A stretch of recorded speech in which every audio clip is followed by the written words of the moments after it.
નમસ્તે વિદ્યાર્થી મિત્રો, Pathak school Amreli online education ચેનલમાં આપનું સ્વાગત છે. વિષય પર્યાવરણ આસપાસ ધોરણ 4 પ્રકરણ નંબર 7 રિયાની ટ્રેન મોડી પડી. વિદ્યાર્થી મિત્રો, અગાઉ પ્રકરણ નંબર 6 જેમાં રિયાની મુસાફરી વિશે આપણે સમજૂતી મેળવી ગયા કે રિયા છે એ પોતે ગાંધીધામમાં રહે છે અને વેકેશન પડે છે એટલે એ વાપી પોતાના મામાને ત્યાં વેકેશનમાં રોકાવા માટે જાય છે. તો એ છે એ ટ્રેનમાં બેસી અને ગાંધીધામથી વાપીની મુસાફરી કરે છે.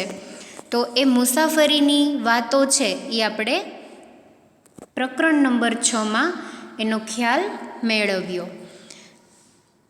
જેમાં એ જ્યારે ગાંધીધામથી ટ્રેનમાં બેસે છે તો કચ્છ છે, પછી સામખિયાળી જંકશન કે જ્યાંથી બે રેલવે માર્ગ છે એ છૂટા પડે છે, એક અમદાવાદ અને બીજો પાલનપુર. ત્યાંથી અમદાવાદ તરફનો જે રેલમાર્ગ છે ત્યાંથી એ જાય છે. એટલે થોડી વારમાં અમદાવાદ શહેર આવે છે અને અમદાવાદ શહેરમાં જે દ્રશ્યો છે કે ખૂબ જ મોટી મોટી ઇમારતો, રોશનીથી આખું શહેર છે એ ઝગમગી ઉઠ્યું છે, એ બધું એ જોવે છે. ત્યાર પછી પ્રકરણ નંબર 7માં રિયાની ટ્રેન મોડી પડી એના વિશે આપણે સમજૂતી મેળવવાની છે. તો ચાલો આપણે રિયાની ટ્રેન કઈ રીતે મોડી પડી એના વિશે આ પાઠમાં સમજ મેળવીએ. તારીખ છે 29 મે અને ઘડિયાળમાં સમય બતાવેલ છે 5 વાગ્યાનો, એટલે કે 5 વાગ્યા છે. રિયા જણાવે છે, હું જાગી ગઈ. અમારી ટ્રેન કોઈ પ્લેટફોર્મ પર ઊભી હતી.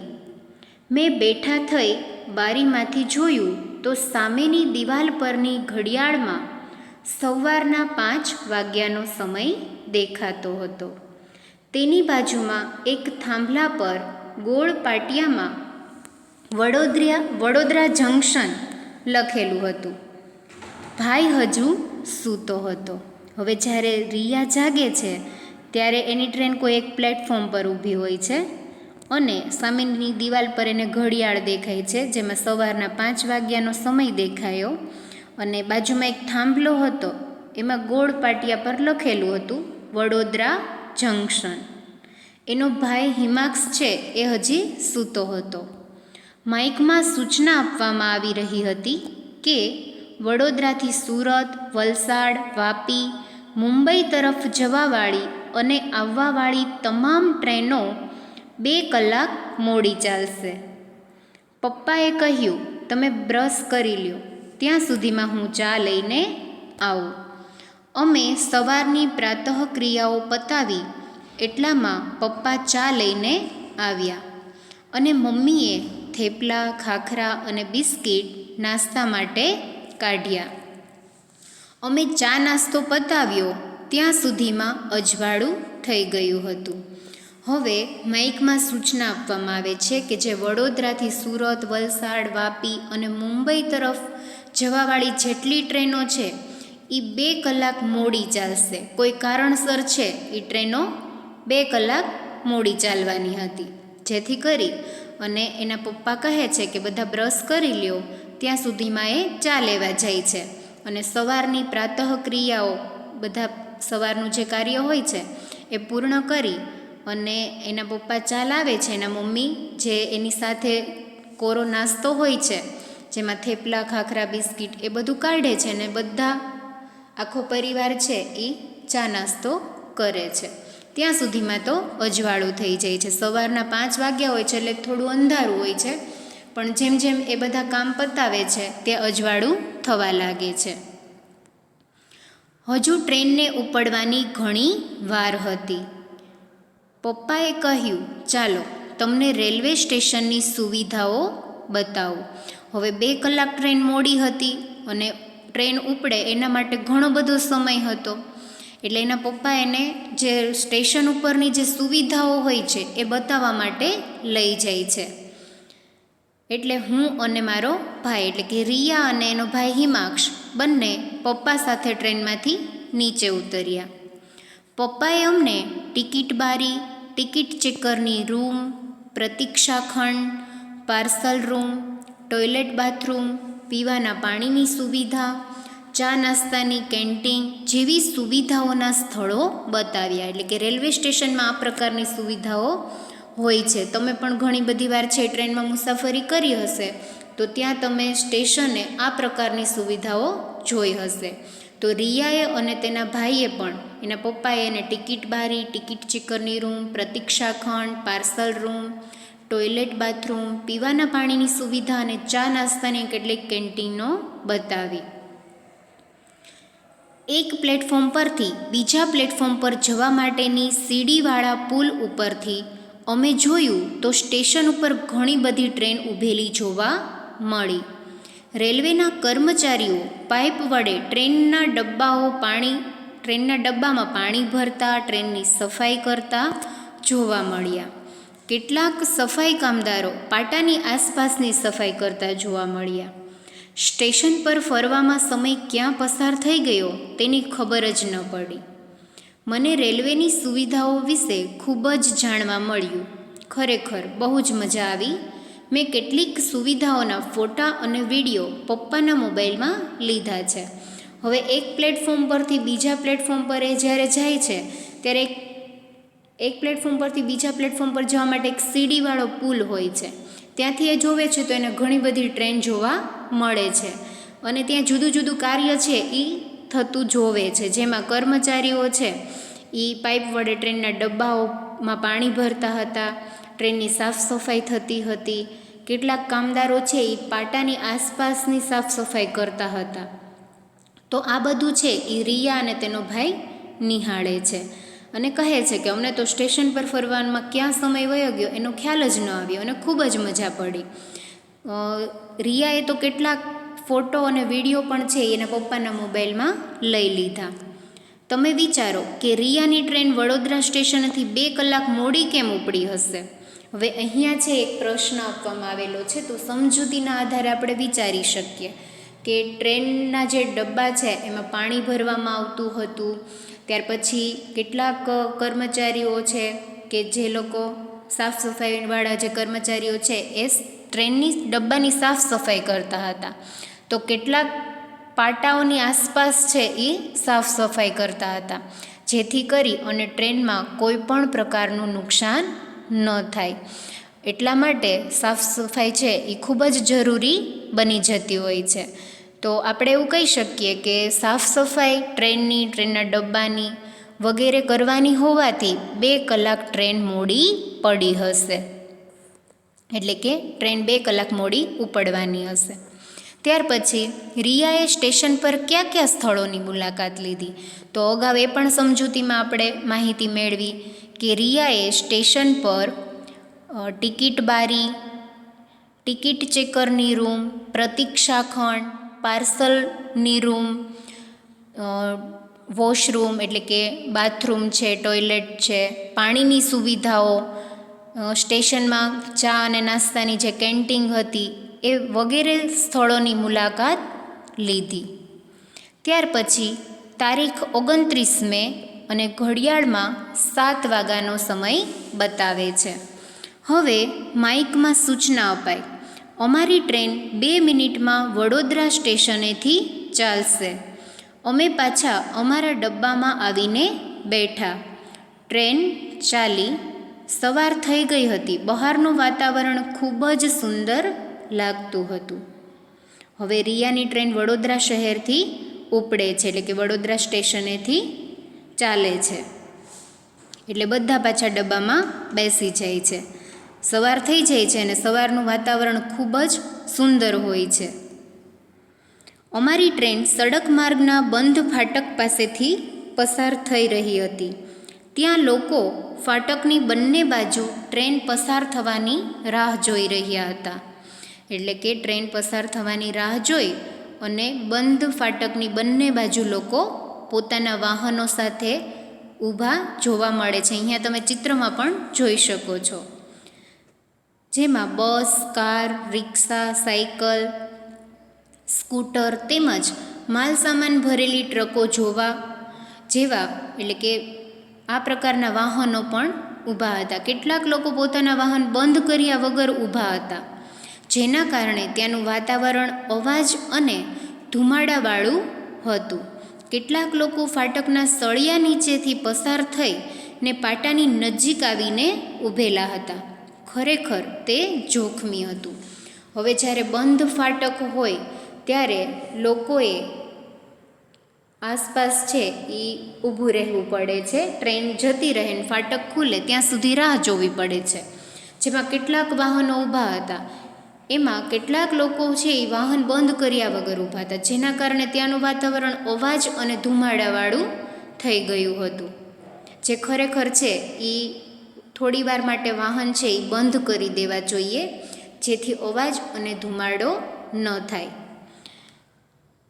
કેટલાક લોકો તો સળિયા નીચેથી પસાર થઈને પાટાની એકદમ નજીક આવી ગયા હતા. તો જ્યારે ટ્રેન આવે ત્યારે છે એ ઘણું બધું જોખમ થઈ શકે. તો એ ખરેખર છે એ ખૂબ જોખમી હતું, એવું કરવું જોઈએ નહીં. તે જ સમયે અમારી ટ્રેનની બાજુમાંથી બીજી ટ્રેન પસાર થઈ. મેં અને હિમાક્ષે તે ટ્રેનના ડબ્બા ગણવા પ્રયત્ન કર્યો, પરંતુ બંને ટ્રેન ખૂબ ઝડપથી ચાલતી હતી, જેથી ડબ્બા ગણી શકાયા નહીં.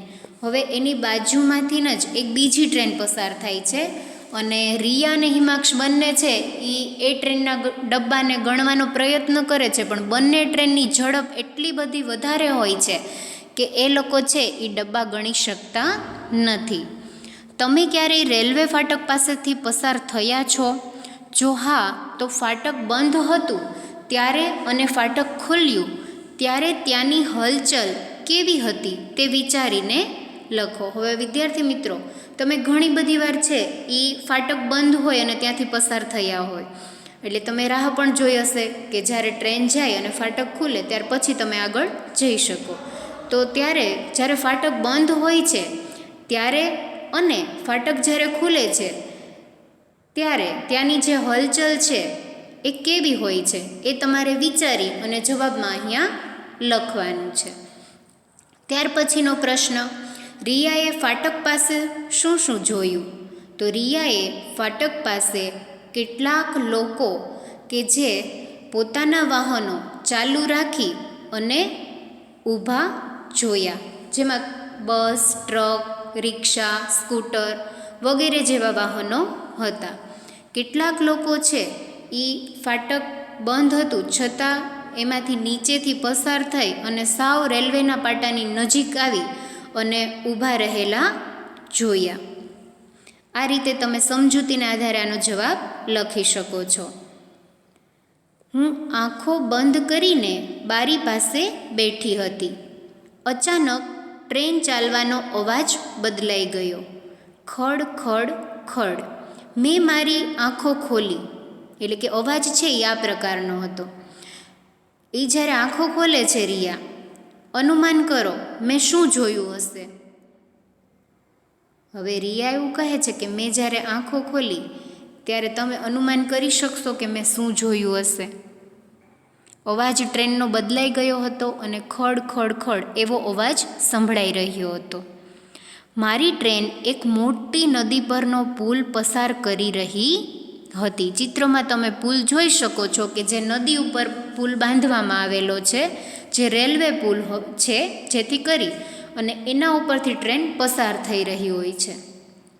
એટલા માટે ટ્રેનનો જે અવાજ છે એ પણ બદલાઈ જાય છે. મમ્મીએ કહ્યું, આ નર્મદા નદીનો પુલ છે. આ નદી ગુજરાતની સૌથી મોટી નદી છે. તેનું પાણી નહેર દ્વારા દૂર દૂરના વિસ્તાર સુધી પહોંચાડવામાં આવ્યું છે.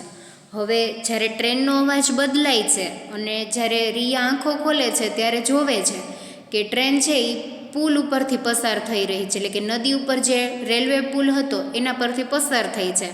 ત્યારે એનો અવાજ પણ બદલાઈ જાય છે અને એના મમ્મી છે એ જણાવે છે કે એ જે નદી છે એ નર્મદા નદી છે અને એના ઉપર આ પુલ બનાવવામાં આવેલ છે. નર્મદા નદી છે એ તમને ખ્યાલ હશે કે ગુજરાતની સૌથી મોટી નદી છે અને તેનું પાણી નહેર દ્વારા દૂર દૂરના વિસ્તાર સુધી પહોંચાડવામાં આવે છે. થોડેક દૂર બીજા 2 પુલ પણ દેખાતા હતા. તેના પરથી નાના મોટા વાહનો પસાર થઈ રહ્યા હતા. પપ્પાએ કહ્યું કે જે પહેલો પુલ દેખાય છે તેને ગોલ્ડન બ્રિજ કહેવાય છે. તે ખૂબ જ જૂનો અને મજબૂત પુલ છે. તમે ચિત્રમાં જોઈ શકો છો કે જે રસ્તા ઉપર જે પુલ છે એ ગોલ્ડન બ્રિજ છે, એ ખૂબ જૂનો અને મજબૂત છે.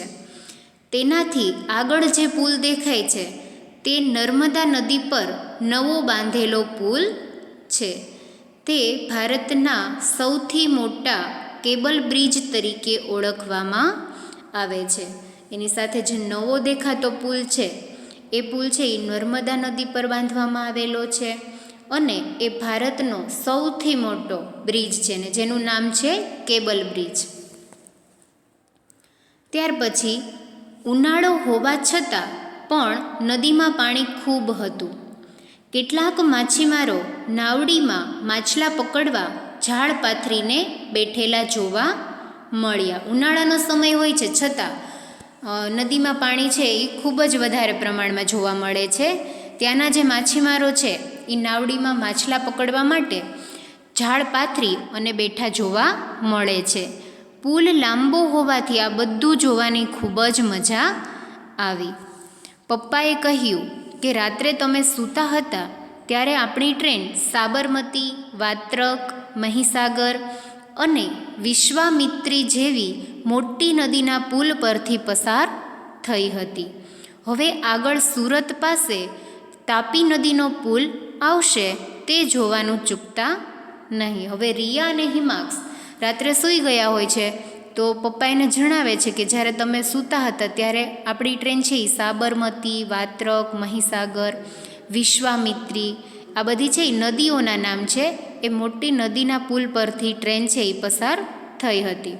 અને હવે આગળ જે નદી આવવાની છે એ સુરત પાસે તાપી નદી છે અને એના પર પણ પુલ છે એ બાંધવામાં આવેલો છે. તો એ રિયા અને હિમાંશને જણાવે છે કે એ જોવાનું ચૂકતા નહીં. બહારના દ્રશ્યો જોવાની ખૂબ જ મજા આવી. નદી કિનારાના વિસ્તારમાં લીલા પાકવાળા ખેતરો જોવા મળ્યા. કેટલાક ખેતરોમાં કેળાની ખેતી જોવા મળી. ચારેય બાજુ લીલાછમ વૃક્ષો પણ જોવા મળ્યા. પવન પણ ખૂબ ઠંડો આવતો હતો. આવી ઠંડી હવાનો અનુભવ મને ગાંધીધામમાં થયો નથી. હવે રિયા છે એ ટ્રેનની બહાર જોવે છે તો એને જુદા જુદા ઘણા બધા દ્રશ્યો છે એ જોવા મળે છે. જેમાં નદી કિનારાના વિસ્તારમાં લીલા પાકવાળા ખેતરોમાં છે એ કેળાની ખેતી થઈ રહી જોવા મળે, એટલે કે કેળાની ખેતી જોવા મળી. ચારેય બાજુ લીલાછમ વૃક્ષો અને વૃક્ષોના લીધે ત્યાંનું વાતાવરણ પણ ખૂબ જ સરસ હતું અને ઠંડો પવન ફૂંકાતો હતો. એટલે રિયા જણાવે છે કે આવો અનુભવ તો ગાંધીધામમાં છે એ ક્યારેય થયો નથી. અમે બહારનું વાતાવરણ જોવામાં મશગુલ હતા ત્યાં મમ્મીના મોબાઈલ પર મામાનો ફોન આવ્યો. તે અમને રેલવે સ્ટેશને લેવા આવવાના હતા માટે મમ્મીએ સમાચાર આપ્યા કે અમારી ટ્રેન 2 કલાક મોડી ચાલે છે માટે અમે 8:25 કલાકે પહોંચવાના બદલે હવે 10:25 કલાકે પહોંચીશું. વડોદરા સ્ટેશને જ્યારે એ લોકો હતા ત્યારે એની જે ટ્રેન છે એ 2 કલાક મોડી ચાલવાની હતી. એટલે પહેલાં તો એ લોકો 8:25 પહોંચી જવાના હતા, પરંતુ 2 કલાક ટ્રેન મોડી પડવાના કારણે એ લોકો 10:25 કલાકે મામાના ઘરે પહોંચશે. અહીંયા કેટલાક પ્રશ્ન આપેલા છે. તમે પુલ જોયા છે? ક્યાં ક્યાં? હવે વિદ્યાર્થી મિત્રો, તમે જે પુલ જોયેલા છે તો એના વિશે તમારે અહીંયા જવાબમાં લખવાનું છે. તમારા વિસ્તારમાં કઈ કઈ નદીઓ આવેલી છે, તે નદી પર કઈ કઈ જગ્યાએ પુલ બાંધેલા છે તે વિચારીને લખો. એટલે કે તમારા વિસ્તારમાં કોઈ પણ નદી કે ડેમ કે એના ઉપર જો પુલ બાંધવામાં આવેલ હોય તો એના વિશે તમારે અહીંયા લખવાનું છે. ત્યાર પછીનો પ્રશ્ન, નદી પર પુલ કેમ બનાવવા પડે છે તે વિચારો અને લખો. તો અહીંયા નદી પર શા માટે પુલ બાંધવામાં આવે છે? તો આપણે એવું કહી શકીએ કે એક સ્થળેથી બીજા સ્થળે સરળતાથી પુલ પરથી પસાર થઈ અને જઈ શકાય. અને ખાસ કરીને ચોમાસાની ઋતુમાં ખૂબ વરસાદ પડે તો ત્યારે છે એ નદીમાં પાણી આવી જતું હોય છે, અને અમુક જે નદી જ્યાંથી પસાર થતી હોય એ સડક માર્ગ છે એ બંધ થઈ જતો હોય છે. તો જો પુલ હોય તો સરળતાથી વાહનો છે એ પસાર થઈ શકે અને એક જગ્યાએથી બીજી જગ્યાએ જઈ શકે. તો આ પ્રકારે તમે વિચારી અને જવાબ લખી શકો છો. તમે ક્યારેય પુલ પરથી પસાર થયા છો? ક્યાં? હવે તમે ક્યારેય પણ પુલ પરથી પસાર થયા હોય, કઈ જગ્યાએ, કયા પુલ ઉપરથી, એ વિશે તમારે જણાવવાનું છે. ત્યાર પછીનો પ્રશ્ન, તમે પુલની આજુબાજુમાં શું જોયું?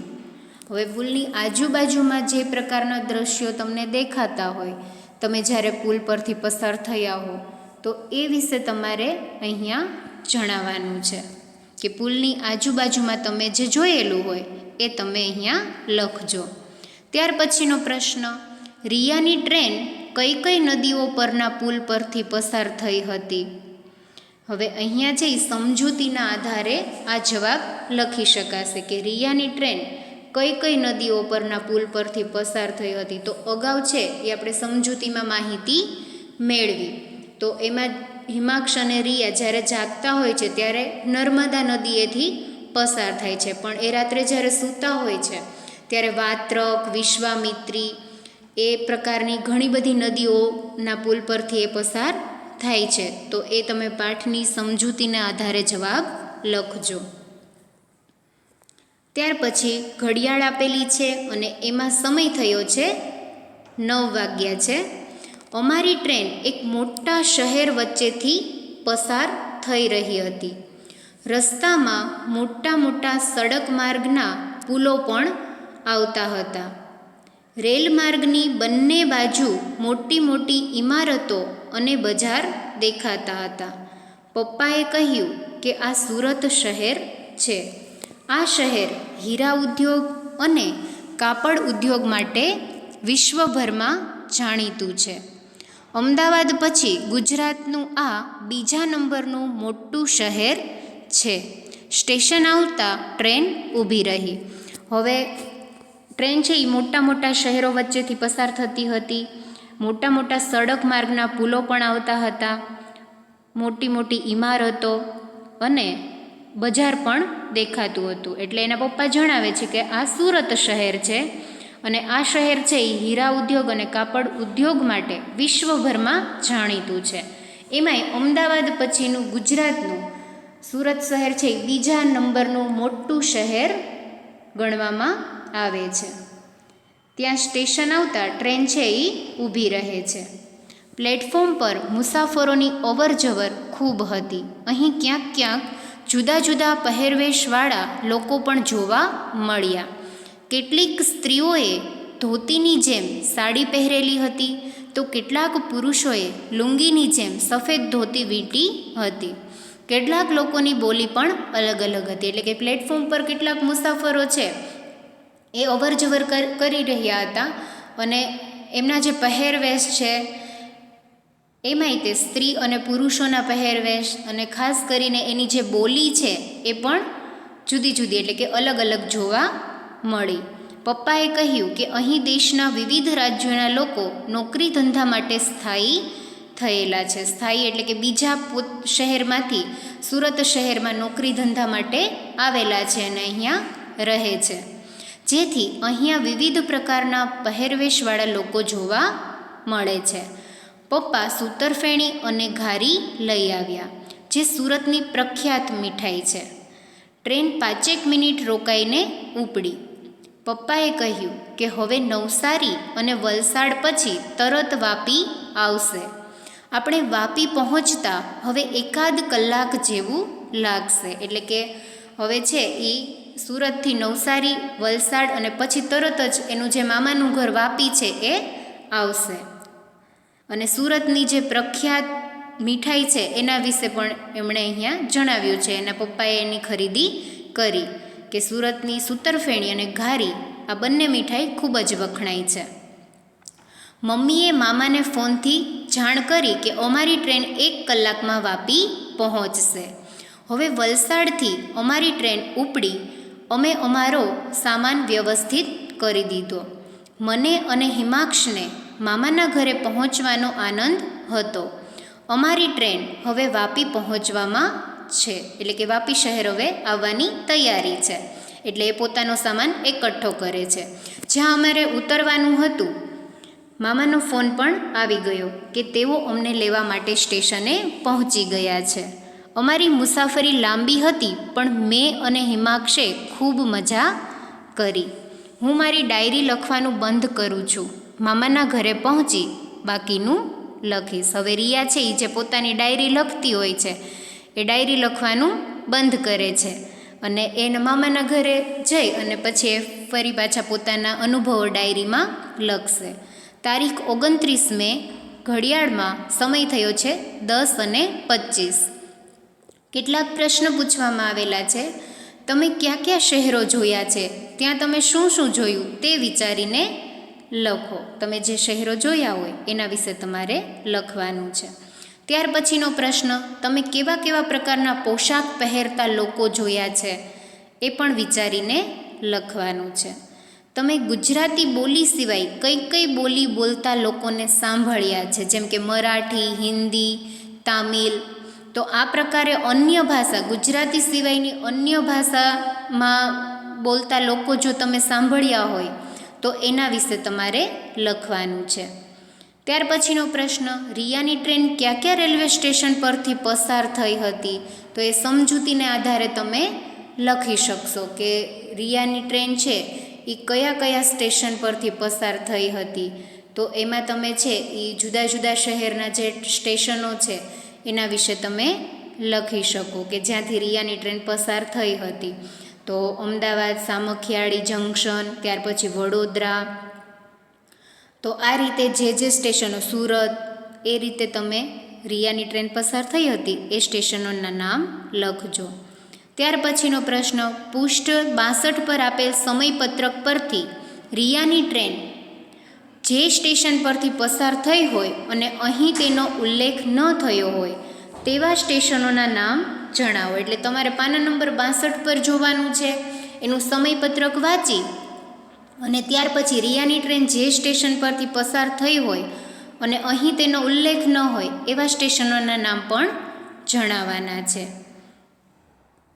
ત્યાર પછી તમારા તથા તમારી આસપાસના વિસ્તારના ગામ કે શહેરની વખણાતી વાનગી કે ચીજ વસ્તુઓની યાદી બનાવો. જેમ કે સુરત શહેર આવ્યું તો સુરતની ઘારી, સૂતરફેણી એ પ્રખ્યાત હતું. એવી જ રીતે પાટણના પટોળા. તો અન્ય ગામ કે શહેરની કંઈ પણ વાનગીઓ જો પ્રખ્યાત હોય, વખણાતી વાનગીઓ છે, ચીજ વસ્તુઓ છે, એનું નામ તમારે કોષ્ટકમાં જણાવવાનું છે. ત્યાર પછી ટ્રેનના ડબ્બામાં પાણી અને વીજળી કેવી રીતે આવતી હશે એ વિશે ચર્ચા કરવાની છે. અનુમાન કરો કે તમે ટ્રેનની લાંબી મુસાફરી પર જાઓ છો. સમય પસાર કરવા કઈ કઈ વસ્તુઓ તમે સાથે લેશો. તો અહીંયા છે એ તમે જ્યારે ટ્રેનમાં મુસાફરી કરો છો ત્યારે તમે ટ્રેનમાં જો મુસાફરી લાંબી હોય તો તમે કઈ કઈ વસ્તુ સાથે રાખો કે જેથી કરી અને તમે એ ટાઈમ છે એ સારી રીતે પસાર કરી શકો. નીચે આપેલા ચિત્રોમાં દર્શાવેલ સેવકોને ઓળખો અને તેના નામ લખો. તેઓ શું કામ કરે છે તેની ચર્ચા કરવાની છે.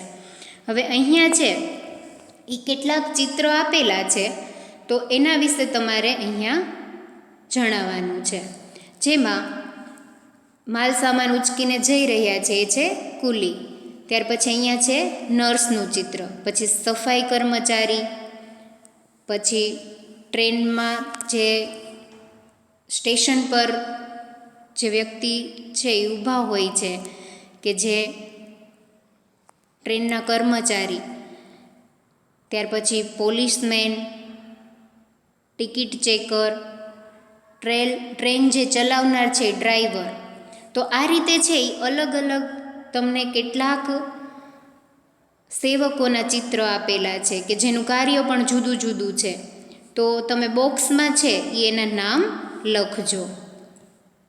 તો અહીંયા છે એ આ પ્રવૃત્તિથી આપણો આ પાઠ અહીંયા પૂર્ણ થાય છે.